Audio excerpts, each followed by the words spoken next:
ప్రపంచంలోనే అతి చిన్న దేశాల్లో ఒకటి ఇజ్రాయిల్. ఈ దేశం ఎంత చిన్నదంటే సైజులో మన దేశంలోని రాజస్థాన్లో సగం ఉంటుంది. మన తెలంగాణ స్టేట్లో ఇజ్రాయిల్ ని ఫిట్ చేస్తే ఇలా కనిపిస్తుంది. ఇజ్రాయిల్ జనాభా కేవలం 90 లక్షలు, అంటే దాదాపు మన హైదరాబాద్ జనాభా అంతా. అయినప్పటికీ ఇది ప్రపంచంలోనే అత్యంత శక్తివంతమైన దేశాల్లో ఒకటి. ఇది ఎంత శక్తివంతమైనదంటే దీని చుట్టూన్న 7 అరబ్ దేశాలు కలిసి ఒకేసారి దీని మీద యుద్ధం చేసినా ఇజ్రాయిల్ ని ఓడించలేకపోయాయి. టెక్నాలజీలో వీరికి పోటీ లేదు, వ్యవసాయంలో కూడా వీళ్ళని మించిన వాళ్ళు లేరు. తాగడానికి నీళ్లు లేవు గాని ఎడారిలో కూడా వీళ్ళు పంటలు పండిస్తున్నారు.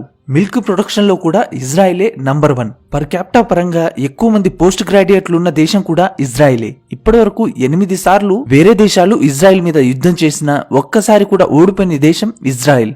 గాజా మీద కాల్పులు ఆపాలని ప్రపంచంలో ఉన్న 53 ఇస్లాం దేశాలు కలిసి వార్నింగ్ ఇచ్చినా, ఆఖరికి ఐక్యరాజ్యసమితి హెచ్చరించినా కూడా ఒక్క అడుగు కూడా వెనక్కి వేయని దేశం ఇజ్రాయిల్. ఇలా చెప్పుకుంటూ పోతే చాలా ఉన్నాయి.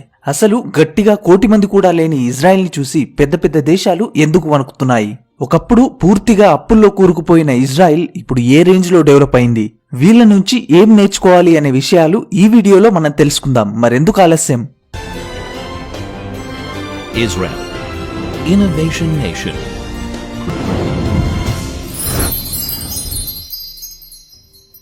ఇజ్రాయిల్ పాత చరిత్రని కాసేపు పక్కన పెడితే 1948లో అంటే మనకు స్వాతంత్రం వచ్చిన 9 నెలల తర్వాత ఇజ్రాయిల్ ఏర్పడింది. ఇజ్రాయిల్ కి స్వాతంత్రం వచ్చి 24 గంటలు కాకముందే పక్కనే ఉన్న 9 అరబ్ దేశాలు ఇజ్రాయిల్ మీద యుద్ధాన్ని స్టార్ట్ చేశాయి. అప్పుడు ఇజ్రాయిల్ జనాభా 5 లక్షలు, శత్రు దేశాల జనాభా 6 కోట్లు. ఇజ్రాయిల్ కన్నా 120 రెట్లు ఎక్కువ. ఆ యుద్ధంలో ఏ దేశం కూడా ఇజ్రాయిల్ కి సపోర్ట్ చేయలేదు, ఆఖరికి మనం కూడా. ఇజ్రాయిల్ ఒంటరిగా పోరాడింది, గెలిచింది. అరబ్ దేశాలు ఓడిపోయాయి. ఆ తర్వాత 7 సార్లు ఇజ్రాయిల్ మీద యుద్ధాలు జరిగాయి. యుద్ధం జరిగిన ప్రతిసారి ఇజ్రాయిలే గెలిచింది. ఇప్పటి వరకు ఒక్కసారి కూడా ఇది ఓడిపోలేదు. 1989 నుంచి ఒక్క పాలస్తీనా వాళ్ళు మాత్రమే 170 సార్లు ఇజ్రాయిల్ మీద దాడులు చేశారు. ఎప్పుడు ఎవడెటాక్ చేస్తాడో తెలీదు. చుట్టూ శత్రువులే. ప్రతి 10 సంవత్సరాలకోసారి ఖచ్చితంగా యుద్ధం చేయాల్సిన పరిస్థితి. ఇలాంటి పరిస్థితులున్న ఒక దేశం మహా అయితే ఏం డెవలప్ అవుతుంది కదా? ఈ వీడియోని పూర్తిగా చూడండి. ఇజ్రాయిల్ అంటే ఏంటో, ఇజ్రాయిల్ ఏ రేంజ్ లో డెవలప్ అయిందో మీకే తెలుస్తుంది. సైన్స్ అండ్ ఎడ్యుకేషన్ గురించి మాట్లాడే ముందు ఇజ్రాయిల్లో 99% అందరూ చదువుకున్న వాళ్లే. వీళ్ళ చదువులు మనలాగా బట్టి చదువులు కాదు. 1960 నుంచి ఇప్పటి వరకు ఇజ్రాయిల్ కి చెందిన 13 మందికి నోబెల్ ప్రైజ్ వచ్చింది. 120 కోట్ల జనాభా ఉన్న మన దేశం 1930 తర్వాత ఇప్పటి వరకు సైన్స్ లో ఒక్క నోబెల్ ప్రైజ్ కూడా పొందలేకపోయింది. కానీ 2004 నుంచి ఇప్పటి వరకు ఒక్క సైన్స్ లోనే ఇజ్రాయిల్ కు 6 నోబెల్ ప్రైజులు వచ్చాయి. అన్ని అరబ్ దేశాలు కలిసి సంపాదించిన నోబెల్ ప్రైజ్ల కన్నా ఈ చిన్న దేశం ఇజ్రాయిల్ సంపాదించిన నోబెల్ ప్రైజ్లే ఎక్కువ. అంతేకాదు వరల్డ్ లోని టాప్ 100 యూనివర్సిటీస్ లో ఇజ్రాయిల్ కి చెందిన 3 యూనివర్సిటీస్ ఉన్నాయి. ఇజ్రాయిల్ కన్నా 150 రెట్లు పెద్దదైన మన దేశం నుంచి ఒక్క యూనివర్సిటీ కూడా టాప్ 100 లో లేదు. అంతేకాదు సొంతంగా ఉపగ్రహాల్ని తయారు చేసి స్పేస్ లోకి పంపే టెక్నాలజీ ఈ ప్రపంచంలో కేవలం 10 దేశాలకు మాత్రమే ఉంది. అందులో ఇజ్రాయిల్ ఒకటి. 1988 నుంచి ఇప్పటి వరకు ఇజ్రాయిల్ 13 ఉపగ్రహాల్ని స్పేస్ లోకి పంపించింది. ఆఖరికి మనం కూడా రీసాట్ 2 అనే స్పై శాటిలైట్ ని ఇజ్రాయిల్ నుంచే కొనుక్కుని స్పేస్ లోకి పంపించాం. దీన్నే ఇప్పుడు శత్రు దేశాల మీద నిఘా ఉంచడానికి యూజ్ చేస్తున్నాం. స్కూల్ పిల్లలు తయారు చేసిన శాటిలైట్ ని స్పేస్ లోకి లాంచ్ చేసిన ఫస్ట్ కంట్రీ కూడా ఇజ్రాయిలే. అమెరికాలో ప్రతి 10,000 మందికి 85 మంది సైంటిస్టులు, ఇంజనీర్లుంటే జపాన్ లో ప్రతి 10,000 మందికి 83 మంది సైంటిస్టులు, ఇంజనీర్లున్నారు. అదే ఇజ్రాయిల్లో ప్రతి 10,000 మందికి 140 మంది సైంటిస్టులు, ఇంజనీర్లున్నారు. దీన్ని బట్టే అర్థం చేసుకోవచ్చు ఇజ్రాయిల్ యొక్క ఎడ్యుకేషన్ సిస్టమ్ ఎంత స్ట్రాంగ్ గా ఉందో. దీనికి మెయిన్ రీజన్ ఇజ్రాయిల్ గవర్నమెంట్. 1950-60లోనే వీళ్లు తమ బడ్జెట్ లో 30% స్కూల్స్ మరియు యూనివర్సిటీస్ డెవలప్ చేయడానికి ఖర్చు చేశారు. Next Israel agriculture. ఇజ్రాయిల్లో ఉన్న 66% ల్యాండ్ అంతా ఎడారి. ఇక్కడ వర్షాలు కూడా చాలా తక్కువ. తాగడానికి కూడా వీళ్ళ దగ్గర నీళ్లు లేక పక్కనే ఉన్న సముద్రం నుంచి పైప్లేసి తీసుకొచ్చిన సాల్ట్ వాటర్ నుంచి సాల్ట్ ని తీసేసి యూజ్ చేస్తున్నారు. తాగడానికే నీళ్లు లేవు, వీళ్ళు వ్యవసాయం ఏం చేస్తారు అని అనుకోకండి. ఇజ్రాయిల్లోని ఇండ్లలో వాడే 60% వాటర్, ఇండస్ట్రీస్ లో వాడే 85% వాటర్ ఇలా సముద్రం నీటి నుంచి డిసాలినేషన్ ద్వారా తయారు చేసిందే. వాడిన మురికి నీటిని 20% రీసైకిల్ చేయడమే చాలా కష్టం. అలాంటిది ఇజ్రాయిల్ 97% డ్రైనేజ్ వాటర్ ని ప్యూరిఫై చేసి అదే వాటర్ తో వాళ్ళ దేశంలోని సగం వ్యవసాయానికి నీళ్లందిస్తుంది. అంటే స్నానాలు చేసి ప్లేట్లు కడిగిన నీళ్లతోనే వీళ్ళు పంటలు పండిస్తున్నారన్నమాట. ఇజ్రాయెల్ వ్యవసాయానికి యూజ్ చేస్తున్న నీళ్లలో 55% నీళ్లు ఇలా డ్రైనేజ్ వాటర్ నుంచి ఫిల్టర్ అయి వచ్చినవే. మనమేమో డ్రైనేజ్ వాటర్ ని గలీజ్ నీళ్లని నదుల్లోకి వదిలేసి ఉన్న నదుల్ని కూడా గలీజ్ చేస్తున్నాం. వీళ్ళేమో అదే గలీజ్ నీళ్లని ప్యూరిఫై చేసి అద్భుతమైన పంటల్ని పండిస్తున్నారు. మరో మెయిన్ విషయం ఏంటంటే వీళ్ళకి కావాల్సిన 90% ఆహార పదార్థాల్ని వీళ్ళే సొంతగా పండించుకుంటున్నారు. వీళ్ళు పండించే దాంట్లో 45% కూరగాయలు, పండ్లే. అంతేకాదు యుఎస్, యూకే లాంటి డెవలప్డ్ కంట్రీస్ లో కూడా 30% వాటర్ లీకేజీల వల్ల వేస్ట్ అవుతుంది. కానీ ఇజ్రాయిల్లో 7% వాటర్ మాత్రమే లీకేజీల వల్ల వేస్ట్ అవుతుంది. నీటిని ఎంత బాగా వాడుకోవాలో ఇజ్రాయెల్ కి తెలిసినంతగా వేరే ఏ దేశానికి తెలియదు. అందుకే నీటిని రీసైక్లింగ్ చేసే దేశాల్లో ఇజ్రాయెలే ప్రపంచంలో నంబర్ 1. డ్రిప్ ఇరిగేషన్ సిస్టమ్ ని కనిపెట్టింది కూడా వీళ్లే. ఈ సిస్టమ్ ద్వారా వీళ్లు 70% తక్కువ వాటర్ తో పంటల్ని పండిస్తున్నారు. లాస్ట్ 40 సంవత్సరాల్లో నీటి వినియోగంలో ఎలాంటి మార్పు లేకుండా జీడీపీలో 300% డెవలప్ అయిన ఒకే ఒక్క దేశం ఇజ్రాయెల్. ఒక్కసారి ఈ గ్రాఫ్ ని చూస్తే మీకే క్లియర్ గా అర్థమవుతుంది. ఇజ్రాయెల్ వ్యవసాయం కోసం 1986లో ఎంత నీటినైతే యూజ్ చేసేదో ఇప్పుడు అంతే నీటిని యూజ్ చేస్తుంది. కానీ దిగుబడి మాత్రం 40% పెరిగింది.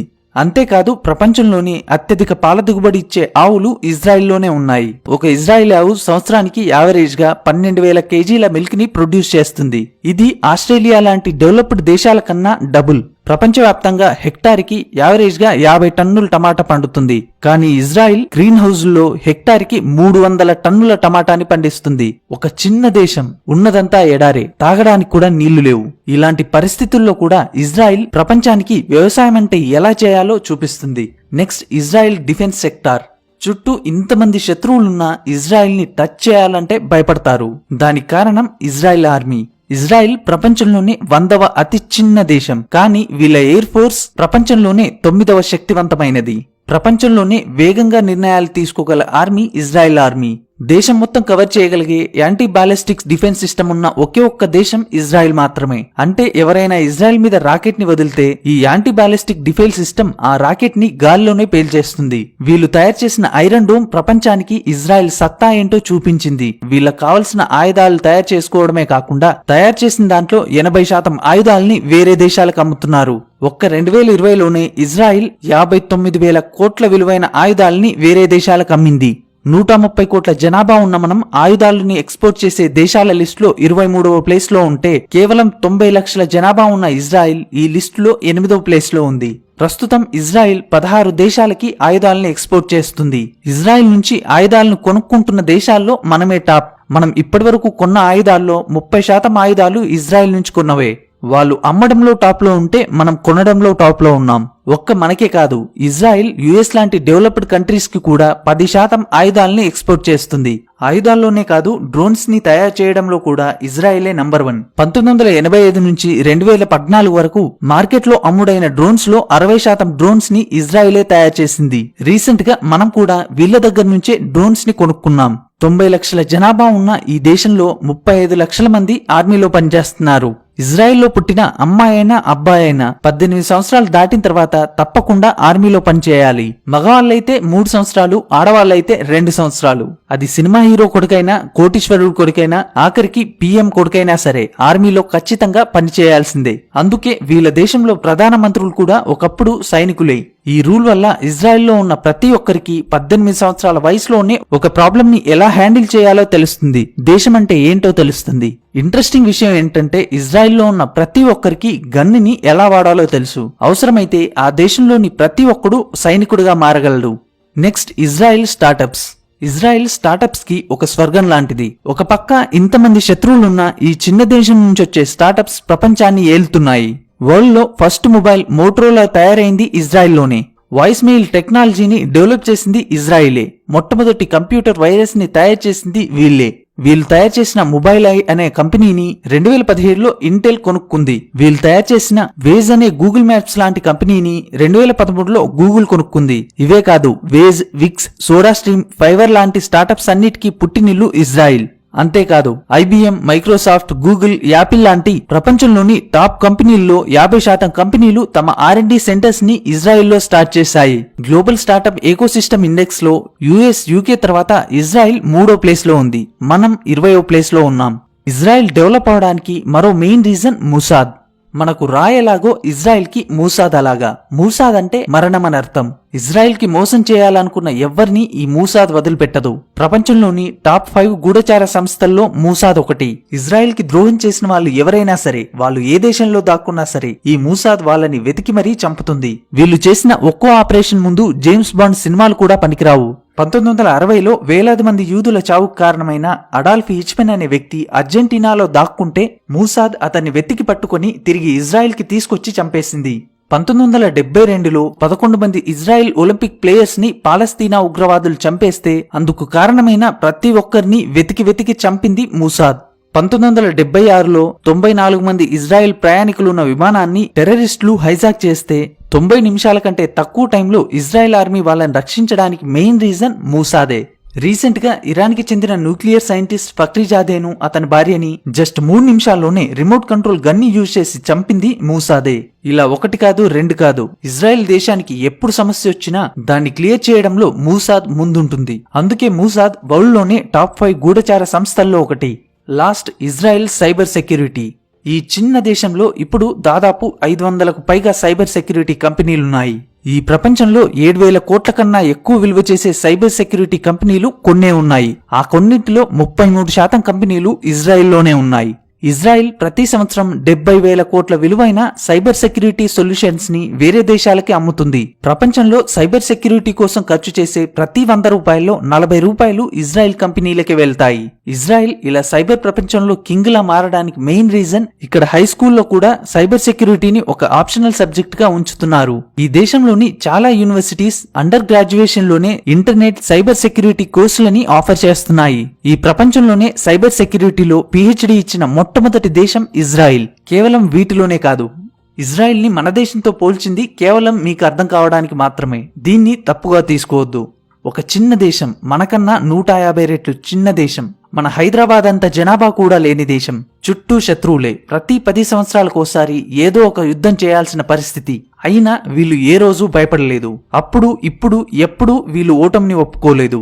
ఎడారిలో కూడా వ్యవసాయం ఎలా చేయాలో వీళ్ళు ప్రపంచానికి నేర్పిస్తున్నారు. డెవలప్ అయిన దేశాలకు కూడా టెక్నాలజీ అంటే ఏంటో చూపిస్తున్నారు. బ్యాడ్ లక్ ఏంటంటే ఇప్పటికీ 24 దేశాలు ఇజ్రాయెల్ ని ఒక దేశంగా ఒప్పుకోవట్లేదు. మొదట్లో మనం కూడా ఒప్పుకోలేదు. 1947లో ఇజ్రాయెల్ దేశానికి వ్యతిరేకంగా UN లో ఓట్ చేసిన వాళ్ళలో మనం కూడా ఉన్నాం. పోనీ ఇజ్రాయెల్ ఒక దేశమైన తర్వాత అయినా మనం దాన్ని గుర్తించామా అంటే అదీ లేదు. ఇజ్రాయెల్ ని ఒక స్వతంత్ర దేశంగా గుర్తించడానికి మనకు 2.5 ఏళ్ల టైం పట్టింది. ఇజ్రాయెల్ ఒక యూదుల దేశమని, అక్కడికెళ్తే మన దేశంలో ఉన్నటువంటి ముస్లిం మైనారిటీల ఓట్లు పోతాయని మన దేశానికి చెందిన ఏ ప్రధాని కూడా 70 సంవత్సరాల వరకు ఇజ్రాయెల్లో కాలు కూడా పెట్టలేదు. రీసెంట్ గా మోడీ గారు అక్కడికి వెళ్లడం జరిగింది. ఇజ్రాయెల్లో పర్యటించిన మొట్టమొదటి PM మన మోడీ గారే. ఇజ్రాయెల్ వేరే దేశాలకు ఏం చేసింది అనే దాన్ని పక్కన పెడితే మనకు మాత్రం చాలా హెల్ప్ చేసింది. 1962 చైనా వార్ టైంలో చైనా గురించి మనకు కీలకమైన ఇన్ఫర్మేషన్ ని ఇచ్చింది ఇజ్రాయెలే.